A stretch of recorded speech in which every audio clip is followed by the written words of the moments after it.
Yeah, mental health started to play a role in my life, or we can say challenges with in that field and in that area that weren't there before, and it did come and start at a time, like you said, when things were, I was on fire basically. And yeah, it came at a really, really strange time. I was like, out of all times, why would this start happening to me now? But after all of the challenges and the battles, I reached a point where it was like, okay, I got to have some acceptance about it and continue to strive and go for my goals, regardless of what I've been through. GRIMINAL, it is such an honor to have you on the platform. You're a legend within grime music, and it's just a privilege to be interviewing a legend, so thank you so much for coming on. Thank you. So the first question I'd like to ask you is that you are one of the pioneers of grime music. Many people know you from N.A.S.T.Y Crew and all of the music that you've produced. Please just tell us a bit about growing up in East London and ultimately how you took the path of becoming a grime artist. Okay, I don't consider myself a pioneer. I know a lot of people give me that credit or title, but me myself personally, I don't consider myself a pioneer. So I'll take you back to the beginning. So the room that I'm sat in right now is a room that, as a child, I would sit outside this door here. There was a hole in the bottom of the door. I would look in the hole, and all I could see was legs, and I could hear music. And in there was people like DJ Mac-10, Esobar, Dizzee, Rascal was here sometimes. And this is me as a kid in primary school. I didn't know what it was. I knew it was music, and I knew it's something that my older brother and his friends did. So these guys were doing this again when I was in as early as primary school. I consider those guys to be the pioneers of grime music. It's something I was exposed to at a young age, and I had the benefit of being exposed to at a young age. And I picked up in my early teens, so 12, 13, 14 years old. But it was in existence before then. Some of the older guys were doing it. The guys from N.A.S.T.Y Crew, my brother being one of them, DJ Mac-10, Marcus Nasty, another, Kano, Gets, Big C, Footsy, DWE, Hyper, Armour. These are some of the names of the MCs in N.A.S.T.Y Crew I would know. And Roll Deep Crew, Rico Dan, Flow Dan, Scratchy. Those guys were already, on the radio station doing grime. Do you know what I'm saying? And it was really taking off when I was, again, 13, 14 years old. So me and my school friends, we all knew about grime music. And, I picked it up from there, really. So I don't consider myself a pioneer. But it was in and around my house and in the area in East London. It was the thing at the time. It was what everyone, certainly me and my friends was into. It was hot, man. It was the thing, I went to school with Tinchy, Stryder. Okay. I got to school with him. He went to the same secondary school that I went to. He was a few years older than me. But everyone knew, that's Tinchy. You know what I'm saying? He was part of Roll Deep and Rascal at the time. But so yeah, grime was a thing, and it was around. It was the sound of the streets. It was the sound of the youth, and I gravitated towards it. So what was it particularly about grime music that made you gravitate towards it? Was it like a form of expression, or? Yeah, it was a form of expression. It was fun. They spoke how my older brothers would speak. So when I'm hearing the MCs rapping and chatting, it wasn't difficult for me to gravitate towards. I identified with it. There was part of there was identity there, and that's probably what I gravitated towards. And yeah, it was energetic. It was exciting. and yeah, I liked it. I just took to it. Yeah. And one thing that was, you know, incredible during your era was the pirate radio era, where you'd have the clashes, where you'd have, you know, all of the music. What was it that you enjoyed most about that era? The energy. I would say the energy. It was, yeah. There's a feeling that you would get from it. It was exciting, and it was raw. Yes, just the feeling. It's just difficult to describe. It made me feel like a Super Saiyan. So that's incredible. And you know, grime has always been more than music to you. So in terms of, you know, your growth as an artist and what you've seen throughout grime, what do you think of the modern grime industry compared to how it was when you started? That's a really good question, actually. It's been interesting for me to see up and coming artists, and see, you know, it provokes the thought in me of like what can that mature into. So that'll be interesting to see years down the line. Yeah. Thank you so much. And I really want to go on to, you know, N.A.S.T.Y Crew, because you're a member of N.A.S.T.Y Crew. Yeah. So please just tell me a bit about it, how you came to join it, and what your best memories were with the group. So I would record back when I was in school, I would record in my friend's bedroom setup. So we had a bedroom studio, and I would record there, and me and my friends would record there as well. And we're just doing grime, basically a version of what we had heard the N.A.S.T.Y Crew and Roll Deep and those guys doing. And I would have these MP3 tracks to go home with. So one day I'm at home and I'm just playing them, maybe just as we are right now, you know, sat in front of a computer. And then I'm playing the song, just getting on with it, enjoying myself. And then my older brother Marcus walks in to my mum's living room, and he's on the phone. He's like, good. He's just chatting away. Yeah. And then he pauses and he goes, Who's this? I'm like, it's me. Like, stop lying. That's not you.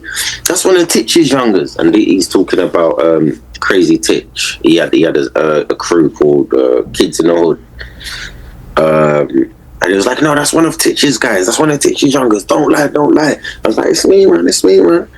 And he starts getting all excited, and then he's showing his friend on the phone. He's like, listen to this. Puts the phone to the computer. He's like, that's my little brother, you know. That's my little brother, you know. And he's like, I'm taking him radio with me today.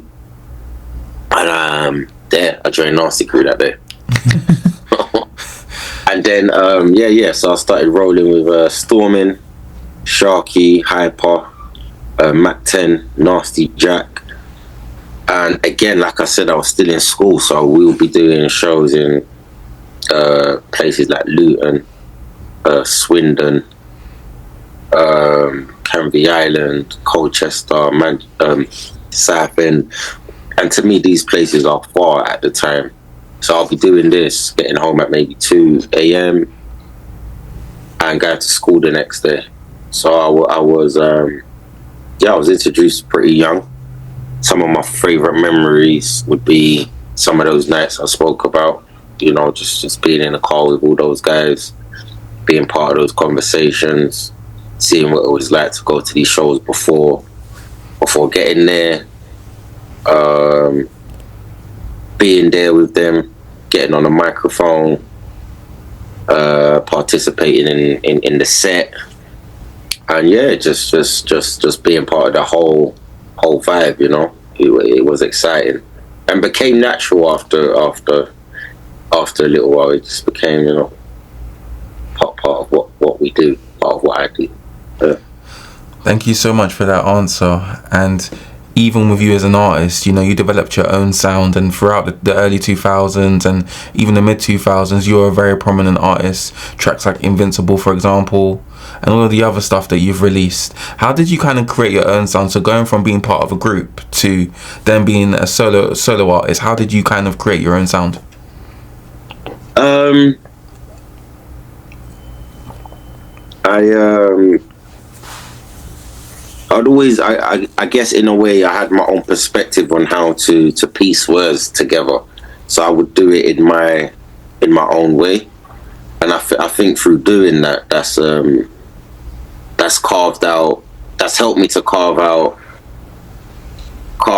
myself as an independent artist. You know, I did things my way. I didn't copy anyone necessarily. It was me offering my version of grime in my own way, how I saw and what I thought would be sick, you know. So I guess that's what it was. Thank you. And there was a period of time where you were signed to a major label. Yeah. What were some of the challenges you had being signed to a major label compared to being when you're now independent?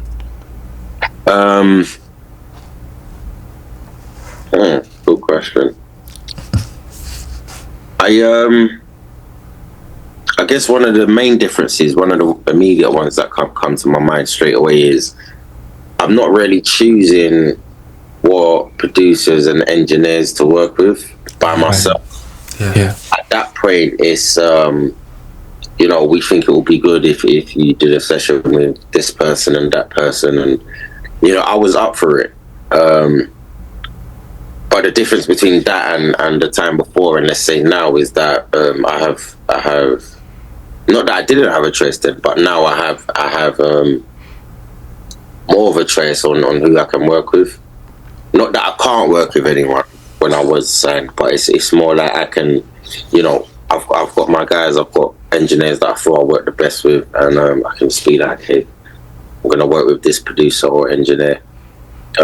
Out of choice, because this is solely what I want to do, as opposed to having a group of people being like, you know, we think this will be the route to take.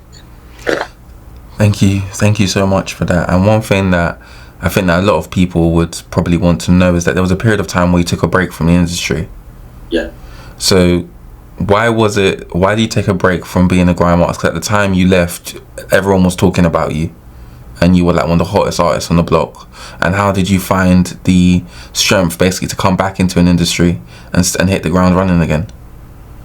Yeah, mental health started to play a role in my life, or we can say challenges with in that field and in that area that weren't there before, and it did come and start at a time, like you said, when things were, I was on fire basically. And yeah, it came at a really, really strange time. I was like, out of all times, why would this start happening to me now? But after all of the challenges and, you know, the battles, I've reached a point where it was like, okay, you know, I got to have some acceptance about it and continue to strive and go for my goals, regardless of what I've been through. So that's really what it was, you know. As far as the comeback's concerned, I just reached in that space where it was like, okay, let me just you know, make sense of it and bounce back. Yeah. I think actually, even when you spoke to I believe it was a guy called Bouncer on YouTube about it. Is it Bouncer? But no, I spoke with another guy. His name's Pounds Sterling. Yeah. Bouncer spoke about that conversation I had with Pounds. Yeah, I think that, you know, your willingness to even talk about it is incredible, because we don't often hear about it in our community. Yeah. And I think, you know, when I've interviewed some other people like footballers, they're more open about it. But I think that, you know, sometimes in music it's like something that's very silent and not spoken about a lot. So for somebody who's in the public eye and who's prominent to be speaking about something like this, what advice would you give to somebody else from, you know, a background similar to you that's also going through these issues themselves? Good question again. It is up to the person, the artist, or anyone in the public eye. It's it's their choice ultimately if they want to open up and share that much about themselves and how much they want to share. It's up to them completely. Me, I've spoken about it. I did shy away from it at first, but again, it's part of something. It's something that I've experienced. I can speak on it. It's not who I am entirely, and you know. Yeah. And just on who you are as an artist, because you've inspired so many people. Ed Sheeran, for example. Yeah. So. So I just want to talk about, you know, because Ed Sheeran praised your verse on Chips Who Are You remix. He did, yeah. So what do you think has separated you from other rappers within the industry over the years? Yeah. I don't know. I'll say this. I think that every artist has something to offer. They have a perspective that's different from another, something that separates them from the other person, and I just think I'm one of those people, or some people may feel I'm one of those people too, and that's what it is. I just do my thing. I offer my perspective, and luckily for me,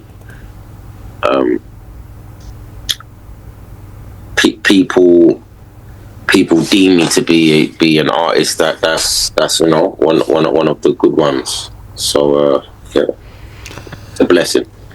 And it's incredible because even Rimzee, he also talked about, you know, your freestyles being one of his favorites. Yeah, I saw that. Yeah. Big up Rimzee. Yeah. I want to do a song with him as well. Oh, brilliant! Yeah. I said some stuff to him where we're gonna see what comes back, but yeah. Hopefully, there's something in the works with me and Rimzee. Oh, that's incredible! I'm definitely looking forward to that one. That's exclusive, yeah. No, that you got the exclusive there. Yeah, and it's incredible because like it's not just you that dominates the industry, but your brothers as well. Yeah. So, what is the secret behind your success? I don't even consider myself successful. Success is relative. I don't want to go into that. I'm not going to open up that conversation just right now. But the secret to success, that's a good question. I don't know how to answer that. I enjoy what I do. I'm excited about the music that I plan to release and that I'm working on currently, and hopefully it's received well. I think people will like it. Yeah, so yeah. Thank you. And you know, you've been on, you know, some of DJ AG's live streams. Yeah. What was the experience like, and why do you think now is the right time to return to music? I've always wanted to return to music. You know, through that period of time that we spoke about and mentioned earlier, I wanted to get back to it, and I don't know, maybe the stars just aligned. Like I said, it's always something that I wanted to do. I never really stopped music completely and entirely, even when it appeared to the public that I weren't, you know, away. I was in the background, in and out of studio sessions, constantly working on music, even through the period that you know I weren't so present. So I just think it got to a stage where it was like, okay, let's really let's start popping back out. Let's do a little DJ AG freestyle here or there and find our feet. And now we're back. We're building up. We're loading, as they say, and we're gonna start releasing some music. It's gonna be crazy. And you know, your GMR daily freestyle was unreal. The one that you just released was just unreal. Like the wordplay, everything. So can you please just tell me a bit about that freestyle, how it all happened, the beat, everything, because it was just unreal. Okay, so I got a DM from Posty. He said to me, we're doing a new series called Invite Only. I want you to do a version. Would you be happy to do it? We spoke about the guys who have done one before. I think it was who went first. I think it was Young Teflon did the first one. No, Retro 82 did the first one. Then Young Teflon did the second, and I was to be the third. So I watched their ones. I was putting my new music together and everything as well at the time. So I was like, yeah, we'll be good. It fits in nicely with what I'm doing anyway. I need to get my face back out there, etc., etc. So I agreed to do it. So I called up Zeph Ellis Dot Rotten, who's a friend and a collaborator of mine from back in the day. I was like, send me some stuff, some instrumentals. I'm doing something with Posty. So he sent over a little folder of maybe 3 or 4 tracks. And I chose the instrumental. So up on the way there, I feel myself just listening to the instrumental in the car. Then I get a phone call from DJ Mac 10. He's like, you know, I made that beat, right? I'm like, what? And he's like, yeah, I took it to Dot Rotten so he can do some mixing and mastering. So he done the engineering behind it. Mac 10 made the beat, which I never knew. So again, the stars aligning. You know, I had no idea Mac 10's involvement in the track, which is my brother. So, and this is on the way there. So it's a Mac 10 production. I'm making a comeback. Mac 10's made a comeback. Yeah, so it just aligned in a crazy way. So I went up there, we done the freestyle, and yeah, I killed it.